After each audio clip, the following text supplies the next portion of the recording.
Kamatayan. Marami sa atin ang ayaw na pinag-uusapan ang bagay na ito at marami rin sa atin ang natatakot kapag ito na ang tinatalakay. Sa oras na ito, tatalakayin natin ang iba't ibang paniniwala ng mga tao patungkol sa kung anong meron pagkatapos ng kamatayan. Number 1. Pagkabuhay na magmuli bilang hayop. Ang paniniwala na ito ay kapag ikaw ay namatay, mabubuhay kang magmuli. Pero hindi na sa anyong tao, kundi sa anyong hayop na. Pwedeng ikaw ay maging aso, pwedeng ikaw ay maging baka, lamok, ipis, ahas, langgam, ibon o kaya man ay isda. O kahit ano pa. Once na ikaw ay nabuhay na magmuli, hindi mo na maaalala kung sino ka nung ikaw ay nabubuhay pa bilang tao. Lahat ay mabubura na.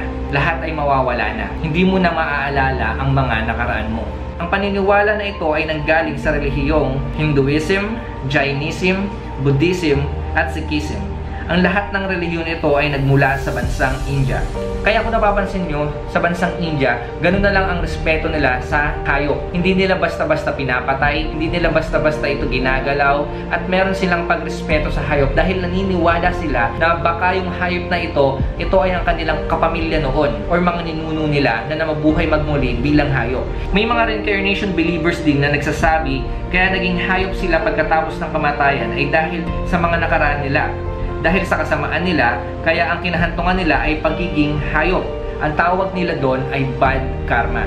Walang ibang nakapag-prove ng theory na ito dahil nga sila ay hayop. Hindi naman sila nakakapagsalita at hindi nila masasabi kung ano yung mga nakaraan nila. At sabi ko nga sa inyo, hindi na nila maaalala ang kanilang nakaraan. Pangalawa, pagkabuhay na magmuli bilang tao. Naranasan mo na ba yung deja vu? Yung parang nasabi mo sa sarili mo, parang nangyari na to. Parang napuntahan ko na to Parang kilala kita. Yan ang deja vu na tinatawag natin. Kaya mo raw nararanasan yan dahil nabuhay ka na noon. Ang konsepto na ito ay pag namatay ka, mabubuhay ka muli as tao. Kumbaga, ang buong buhay mo ay deja vu. Pag namatay ka, magsisimula ka ulit ng panibago sa ibang katauhan, sa ibang pagkakataon, sa ibang lugar, at hindi mo na maaalala ang dati mong buhay. Ang paniniwalang ito ay nabubuhay ka ng paulit-ulit lang. Kumbaga ang buhay mo ay nare-recycle lang. Ang sabi nila sa paniniwala nila, kaya paulit-ulit ka nabubuhay para mas maging better kang tao at mas maging matalino ka raw na tao. May isang Russian na babae na nagpatunay daw ng theory na ito. Sabi niya, kaya niya raw makapagsalita ng 120 na wika at naniniwala siya na ito ay dahil sa mga nakaraan niyang buhay. Ayon sa kanyang experience, habang siya ay nasa klase, nakapagsalita daw siya ng ibang wika na hindi niya mismo alam. Kahit isang salita, wala siyang maalala sa salitang Russia. Nagulat na lang ang kanyang mga kaklase at guro dahil nagsalita siya ng iba't ibang lengguwahe na di nila alam. Kaya sinabi niya, ang mga bagay na yaon ay nagpapatunay na siya ay nabuhay noon sa ibang lugar. Pangatlo, impyerno. Ang paniniwalang ito ay paniniwala ng karamihan sa atin, lalo na sa mga Kristiyano. Naniniwala tayo na kapag ang tao ay hindi sumampalataya, hindi sumunod at gumawa ng mga masasama, ay mapupunta sa impyerno. Ang paniniwalang ito ay nakasulat sa Biblia at halos 31 times na binanggit sa King James Version ang Sheol o tinatawag nating impyerno or hell sa English. Ano nga ba ang meron sa impyerno? Para mas makita natin at para mas malaman natin kung anong meron sa impyerno, tignan natin kung ano ang sinasabi ng Biblia. Ayon sa Matthew chapter 25 verse 41, eternal fire. Matthew chapter 31 verse 12, unquenchable fire. Daniel chapter 12 verse 2, shame and everlasting contempt. Mark chapter 9 verse 44 to 49, a place where the fire is not quenched. Luke chapter 16 verse 23 to 24, a place of torment and fire. 2 Thessalonians 1:9, everlasting destruction. Revelation chapter 14 verse 10 to 11, a place where the smoke of torment rises forever and ever. And Revelation chapter 20 verse 10, lake of burning sulfur, where the wicked are tormented day and night forever and ever. Sa mga binasa natin, mapapansin mo dito na ang impyerno ay kamatayang walang hanggan. Kapag ang isang tao ay napunta na sa impyerno, wala na itong pangalawa pang pagkakataon. May mga nagsasabi na ang impyerno ay nasa ilalim daw ng lupa. May mga eksperto na gumawa ng pagsusuri at naglagay sila ng aparato sa ilalim ng lupa at narinig nila na may mga nagsisigawan daw na tao dahil sa hirap at pinagdadaanan nila doon.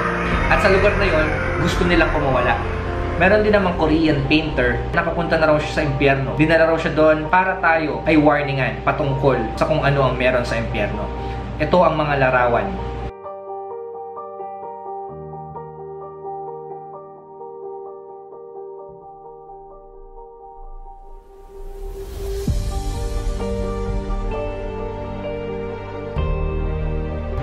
Si Angelica Zambrano, taga Ecuador, nakapunta raw siya sa langit at impyerno. Sabi niya sa impyerno, nakita niya raw doon si Michael Jackson at si Pope John Paul at marami pang mga sikat na tao. Totoo man o hindi ang sinasabi ng mga tao na nakapunta raw sila sa impyerno, ako ay naniniwala 100% na ang impyerno ay totoo dahil ito ay nakasulat sa Biblia. Pang-apat, langit. Kung may patutunguhan ang mga makasalanan at ito ang impyerno, meron din namang patutunguhan ang mga mabubuti at kumikilala sa Diyos. Ito ay ang langit.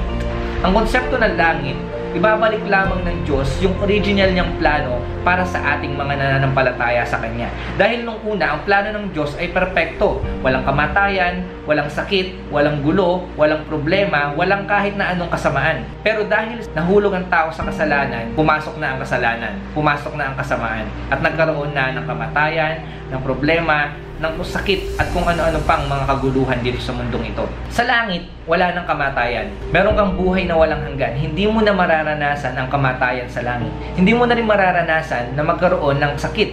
Sa langit, wala ng problema dahil perpekto na lahat.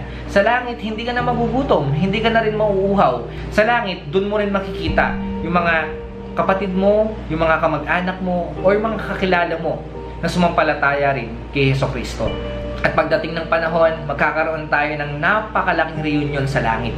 Magkakasama tayo, kasama natin ng Panginoong Jesucristo. Sa langit, may nakahandang mansyon para sa iyo. Yan ang pangako sa iyo ng Panginoong Jesucristo. Kung hindi mo man naranasan dito ang mansyon sa lupa, pagdating mo sa langit, merong nakahanda sa iyo ang Panginoon doon. Kung dito sa lupa ang ginto ay tinitingala natin, pagdating sa langit, ang mga ginto ay inaapak-apakan na lang natin. Dahil sa langit, ang ginto, ang pera, wala na pong halaga yan. Sa langit, hindi mo na rin mararanasan masaktan. Sa langit, wala nang pagluha. In short, sa langit, perpekto ng lahat. At dito sa panghuli, hindi na natin kailangan ng matindi pang explanation. Simple lang, wala. Pag namatay ka, wala na. As in, tapos na. Walang reincarnation, walang muling pagkabuhay, or wala man lang langit. Ito ay pag namatay ka, that's it. Wala na, tapos na ang lahat. Wala ka nang makikita, wala ka nang maririnig, wala ka nang maaamoy or mararamdaman. As in, wala na. Lahat ng nakikita mo, lahat ng experience mo, lahat ng nalaman mo, lahat ng pinundar mo, lahat ng yan mawawala. Once na tumigil na ang pagtibok ng puso mo at tumigil na ang pag-function ng brain mo, wala na. Even blackness or darkness, wala na rin. Dahil ang brain natin ang nagsasabi na kung bakit may kadiliman. It's just an empty void or nothing. Uulitin ko, wala na. Hindi mo na rin marirealize na patay ka na. Dahil patay ka na nga eh. Wala na. Para kang natutulog na hindi ka na nagising. Babalik ka lang sa alabok at matatapos ang lahat sa buhay mo. Before ka mag-exist, tanungin mo sarili mo anong naramdaman mo. Ganon din yung mararanasan mo pagkatapos mong mamatay. Wala. So, nakita natin yung iba't ibang paniniwala ng mga tao na kung anong meron pagkatapos ng kamatayan. Kapatid, ginawa ko tong video na ito para sabihin sa'yo na hindi lamang natatapos ang buhay dito sa lupa. Ito ang good news ko sa'yo.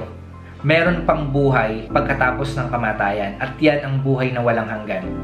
Dahil sobrang mahal ka ng Panginoong Diyos, ibinigay niya ang kanyang bugtong na anak na si Jesus upang ikaw ay maligtas at hindi mapahamak. Dumating si Jesus para ikaw ay iligtas sa kamatayan, sa impyerno. Ang destiny mo ay sa langit at doon ka nararapat at maraming nakahanda si Lord doon para sa'yo. Kung tatanungin mo ako ngayon kung natatakot ako mamatay, ito lang ang sasabihin ko sa'yo. Hindi po ako natatakot mamatay. Bakit? Dahil tinanggap ko si Jesus bilang Panginoon at tagapagligtas ng aking buhay. Alam ko sa sarili ko na ako ay niligtas na ng Panginoon. Ganon din sa'yo kapatid. Kung gusto mong maranasan ang buhay na walang hanggan pagkatapos ng kamatayan, simple lang, manampalataya ka sa Kanya. Tanggapin mo si Jesus bilang Panginoon mo at tagapagligtas ng iyong buhay. Magsisi ka sa mga kasalanan mo at ang Panginoong Diyos, kahit ano pang kasalanan mo yan, tatanggapin ka ng Panginoong Diyos at ang pangalan mo ay ilalagay sa aklat ng buhay. Walang mawawala. Ito ay hindi relihiyon. Tandaan mo, hindi ka dadalhin ng relihiyon mo doon sa langit. Hindi ka dadalhin ng mga magaganda mong gawa o mabubuti mong gawa sa langit. Dahil ang susi patungo sa langit ay ang Panginoong Jesucristo lamang. Wala nang iba. Lahat tayo daraan sa kamatayan. Hindi mo alam. Pwedeng mamaya na, pwedeng bukas, pwedeng sa mga susunod na araw, sa susunod na linggo, sa susunod na buwan, or sa mga susunod pang taon. Ang tanong, saan ka mapupunta pagkatapos niyan? Kapatid, kung gusto mo mapunta sa langit, sumunod ka sa panalangin ko. At sa pagsunod mo na ito, sinasabi mo na ikaw ay nananampalataya sa Panginoong Jesucristo. Manalangin tayo. Panginoong Jesus, salamat sa iyong pagmamahal. Salamat sa iyong kabutihan. Humihingi ako ng tawad sa mga nagawa kong kasalanan. Patawarin mo ako, O Diyos. At sa oras na ito, tinatanggap kita bilang Panginoon at tagapagligtas ng aking buhay. Ikaw na ang manguna sa buhay ko at ang kalooban mo na ang masunod sa aking buhay. Sa pangalan ng Panginoong Hesus. Amen. So kung sumunod ka sa panalangin ko, ikaw ay meron ng buhay na walang hanggan. Ang pangalan mo ay nakasulat na sa aklat ng buhay. So congratulations sa iyo, kapatid. Salamat dahil ikaw ay sumunod sa Panginoon, at kung gusto mo ng mga kaibigan mo, ang kapamilya mo, at ang mga kamag-anak mo na masama rin sa langit at makapunta rin sa langit pagkatapos ng kamatayan, i-share mo yung video na ito at ipakita mo sa kanila kung ano ang daan patungo sa langit. So yun guys, thank you for watching. Salamat sa panonood at patuloy na sana masuportahin nyo pa yung mga gagawin kong video. Mag-subscribe kayo and then mag-like and comment na rin. And sa mga susunod na video, magkita-kita ulit tayo guys. Salamat sa panonood. God bless you. Bye-bye.